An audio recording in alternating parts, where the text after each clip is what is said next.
নমস্কার বন্ধুরা, আমি পিঙ্কি। আমার চ্যানেলে জানাই সবাইকে স্বাগত। আজকে অক্ষয় তৃতীয়ার ব্লগ নিয়ে এসেছি। চন্দনযাত্রা আমি বাড়িতে কিভাবে আমার গোপাল সোনাদের করি সেটাই আমি আপনাদের সঙ্গে শেয়ার করছি। তো চলুন পুরো ভিডিওটা স্কিপ না করে প্রথম থেকে শেষ অবধি দেখুন। আমি এখানে একটা ঘটিতে, পিতলের ঘটিতে দই, দুধ আর শর্করা, মধু আর ঘি, এই 5টা জিনিস দিয়ে আমি পঞ্চামৃত তৈরি করে নেব। আর এই পঞ্চামৃত দিয়ে প্রথমে আমি আমার গোপাল সোনাদেরকে আর রাহিকে আমি স্নান করিয়ে নেব, তারপরে ওদের চন্দনযাত্রা শুরু করব। আজকের এই শুভ দিনে কথিত আছে যে শিব ঠাকুরের তপস্যা করে, আমাদের যে দেবাদিদেব মহাদেব রয়েছে ওনার তপস্যা করে আমাদের ধনদেবতা যে কুবের রয়েছেন উনি আজকে ধন সম্পত্তির প্রাপ্তি করেছিলেন। আর আজকের এই শুভ দিনেই আপনার গণেশ ঠাকুর মহাভারতের সূচনা মহাভারত লেখার সূচনা করেন। তো আজকের দিনে অনেক কিছুই শুভ রয়েছে। আর এবং আজকের দিনেই বিষ্ণু নারায়ণের যে বিষ্ণু ওর যে অষ্টম অবতার, তো সেই অবতার আমাদের পরশুরাম, তো তিনি জন্মগ্রহণ করেছিলেন। তো আমি এখানে দেখুন গোপাল সোনাদেরকে রেখেছি, নাড়ুকে, কেশবকে আর রাহি, তিনজনকে একটা আমি থালার মধ্যে নিয়ে নিয়েছি। দেখুন কি সুন্দর। আর এই আরেকটা পাত্রে আমি জল নিয়েছি, অঘরু নিয়েছি আর গোলাপ জল মিশিয়েছি, আর সামান্য আপনার গোলাপ আপনার ফুলের পাপড়ি নিয়েছি, এবং সাথে তুলসী পাতা আমি এখানে যোগ করব। শ্রীকৃষ্ণকে বা গোপাল বা নারায়ণ সেবাতে তুলসী ছাড়া কোনো কিছুই ভোগ নিবেদন কোনো কিছুই করা যায় না। অতএব আপনার এগুলো এটা চাই। তো প্রথমে আমি রাহিকে করিয়ে নিচ্ছি। এখানে প্রথমে পঞ্চমৃত দিয়ে স্নান, তারপরে নাড়ুকে করাবো, তারপরে আমি কেশবকে করাবো একে একে করে। তো আর আজকের দিনে জগন্নাথ দেব কিন্তু অ্যাকচুয়ালি জগন্নাথ দেবই কিন্তু বলেছিলেন যে এত ওনার গরম লেগেছে, সে অনেক কাহিনী। তো সেই কাহিনী আমি যতটা শুনেছি সেই থেকেই আমি আপনাদেরকে বলছি। জগন্নাথ দেবের এত গরম লেগেছিল, তো উনি বলেছিলেন চন্দন দিয়ে ওনার সারা শরীরে যেন লেপে দেওয়া হয়, তবে ওনার ঠান্ডা আরাম পাবেন। তো সেই থেকে চন্দনযাত্রা শুরু। তো এখানে আমি এদেরকে তিনজনকে স্নান করিয়ে দিয়েছি পঞ্চামৃত দিয়ে। এরপরে আমি একটু ভালো করে একটু ঘষে নেবো মুখ চোখগুলো, যাতে একটু ওদের খুব আরাম লাগে। আর তারপরে যে স্নানের জলটা তৈরি করেছি ওই স্নানের জল দিয়ে আমি ভালো করে ওদেরকে আবার একবার স্নান করিয়ে পরিষ্কার বস্ত্র পরিয়ে নেব। এরপর তিনজনকে 3টে সুতির জামা পরিয়ে এবার আমি একটা সাদা চন্দন যে আছে সেটা সাদা চন্দনটা আমি কিছুটা বেটে নিলাম। আর আমি একটা কাঁসার বাটিতে আমি অষ্ট যে হলুদ রয়েছে, অষ্ট যে চন্দন রয়েছে, সেই অষ্টচন্দন যে কোনো বেনে দোকানে আপনারা পেয়ে যাবেন। সেই অষ্টচন্দন এর সাথে আমি ওই সাদা চন্দন মিশিয়ে আর আমি কিন্তু এটা মাখাবো। আর আমি এখানে জল ব্যবহার করছি না, এখানে অঘরু আছে। অঘরু যেহেতু এক রকমের আতর, সেটা ভীষণ পরিমাণ ঠান্ডা, তো ওই জন্য এই চন্দনগুলোর সাথে আমি আতর দিয়েছি আর একটু গোলাপ জল দিয়েছি সুগন্ধির জন্য, দিয়ে আমি পুরোটা তৈরি করে ওই ব্যাটারটা আমি এই চন্দনটাই আস্তে আস্তে করে ওদের গায়ে আমি মাখিয়ে দেবো। এই দেখুন অঘরু দিয়েছি বেশ ভালো করে।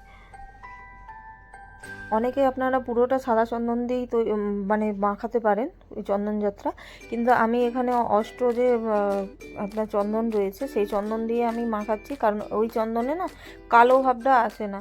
এই চন্দনটা মাখালে খুব সুন্দর পরিষ্কার হয়, একদম গোপালদের গা একদম চকচক চকচক করে। তো সেই জন্য আমি এইটার সঙ্গে, এই চন্দনের সঙ্গে সাদা চন্দন কিছুটা মিশিয়ে আমি ওদেরকে ভালো করে মাখিয়ে দিচ্ছি। আর চোখটা আর মুখটা, নাকটা এগুলোকে একটু বাঁচিয়ে বাঁচিয়ে করতে হবে। ছোট্ট সোনা, আপনারা চাইলে তুলিরও ব্যবহার করতে পারেন, আমি এখানে তুলির ব্যবহার করি, হাত দিয়েই করেছি। তো সবাইকে সাবধানে একদম গোটা গায়ে সব কিছুটাই মাখিয়ে নেব, মাখিয়ে তারপরে সুতির জামাটা পরাবো সুন্দরভাবে। আমার গোপাল সোনাদেরকে প্রথমে আমি নাড়ুকে নিয়েছি, তারপরে রাহিকে দেবো, তারপরে কেশব সোনাকে দেবো। আর মাঝখানে আমি জগন্নাথ দেব, বলরাম ও সুভদ্রা তিনজনকেই আমি তুলসী পাতা দিয়ে চন্দন আমি লাগিয়ে নিয়েছি। এই দেখুন আমার নাড়ু সোনার মুখটা, চোখটা, নাকটা, মুখটা বাদ দিয়ে, হ্যাঁ, একটু দেখে দেখে আপনাদেরকে লাগাতে হবে ধৈর্য ধরে। সন্তানের সেবা করতে গেলে তো মাকে তো ধৈর্য তো ধরতেই হয়, তো সেই জন্য আপনাদেরকেও বলছি একটু ধৈর্য ধরে করবেন, যেহেতু ওরা খুব ছোট। বললে এটা মনের ভাব যে ওদেরও কষ্ট হবে। আমি যখন আমার মেয়েকে কোনো কিছু জামা পরাই বা কোনো কিছু মুখে ক্রিম মাখাই, যেমন আলতো করে মাখাই, সেরকমই আমি ওদের সেবা দিই। এই যে কেশবকে আমি দিয়ে দিচ্ছি। এক এক করে 3 জনকেই আমি দিয়ে দেবো। তো আপনারা যদি চান মার্কেটে অ্যাভেলেবেল এটা পেয়ে যেতে পারেন, যে কোনো দোকানে অষ্টচন্দন বললেই আপনারা পেয়ে যাবেন, বা পিলা চন্দন যাকে বলে, সেই পিলা চন্দনটাই হচ্ছে এই চন্দনটা। তো ওই পিলা চন্দনটা খুব ভালো, দারুণ সুন্দর একটা সুগন্ধও বেরোয়। হ্যাঁ, আর মানে এদের গাও চকচক থাকে, একবারে চকচকে থাকে, কালো ভাবটা আসে না। আমি এর আগের বছর সাদা চন্দন দিয়েই পুরো করেছিলাম, তো চন্দন যাত্রাটা দেখেছিলাম যে নাড়ুর গাটা না কেমন কালো কালো হয়ে গিয়েছে। তো সেই জন্য আমি এবছর এই পিলা চন্দন এনেছি, এনে আমি ওদেরকে এই দিয়ে সেবা দিচ্ছি। পরে 3 জনকে 3টা সুতির জামা পরিয়ে দেবো। হ্যাঁ, রাহিকেও ভালো করে মাখিয়ে আর ভালো সুতির জামা পরিয়ে এই যে 3 জনকে বসিয়েছি। দেখুন কি সুন্দর লাগছে, আমার সোনাগুলোকে খুব শান্তি পাচ্ছে। হ্যাঁ, আর এবারে আমি ওদেরকে ভোগ নিবেদন করেছি। আমি এখানে 5 রকমের মিষ্টান্ন রেখেছি, আর আমি একটা ফল দিয়েছি। আমার কাছে অত ফল ছিল না, একটাই ফল ছিল, আমি ওই একটা ফল দিয়ে আমি তুলসী পাতার সহযোগে আর আমি ওদেরকে ভোগ নিবেদন করেছি। আমি পাশাপাশি আমার সমস্ত ঠাকুরকে ভোগ নিবেদন করেছি তুলসী পাতা সমস্ত কিছু দিয়ে। সব ঠাকুরকে আরতি ভালো করে দেখিয়ে দিচ্ছি উলু দিয়ে।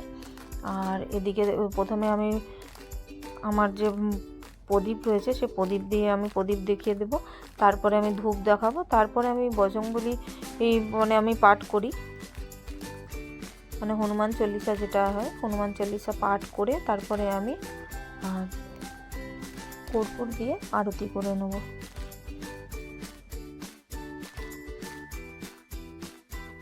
উলুধ্বনি ও শঙ্খধ্বনি আমি দিয়ে ঠাকুরকে প্রণাম করে নিলাম।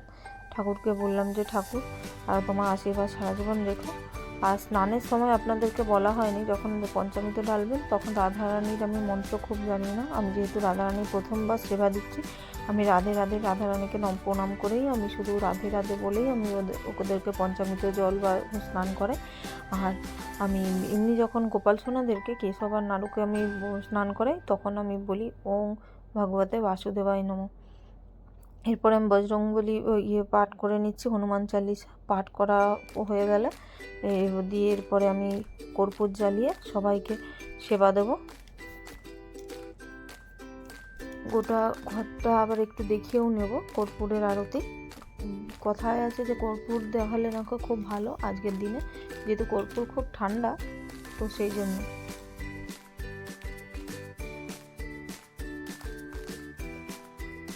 কর্পূর দেখানো হয়ে গেলে আমি মানে কর্পূরের যে আরতি রয়েছে তা দেখানো হয়ে যাওয়ার পর আমি গোপাল সোনা ও রাহিকে এবং আমার যে কার্তিক ঠাকুর রয়েছে বড় বেটু, ওকেও আমি খাইয়ে দেবো।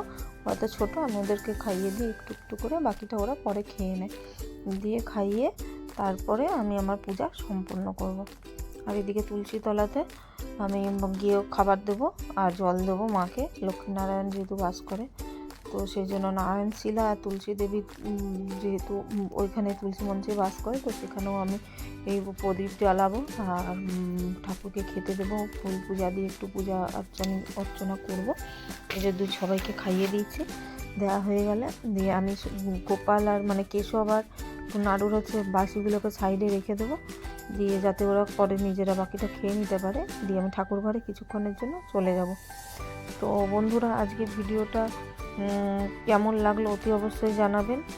আমি এভাবেই আমি সহজ সরল নিয়ম অনুযায়ী আমি এই অক্ষয় তৃতীয়ার দিন থেকেই আমি চরণযাত্রা আমি সেবা দিই।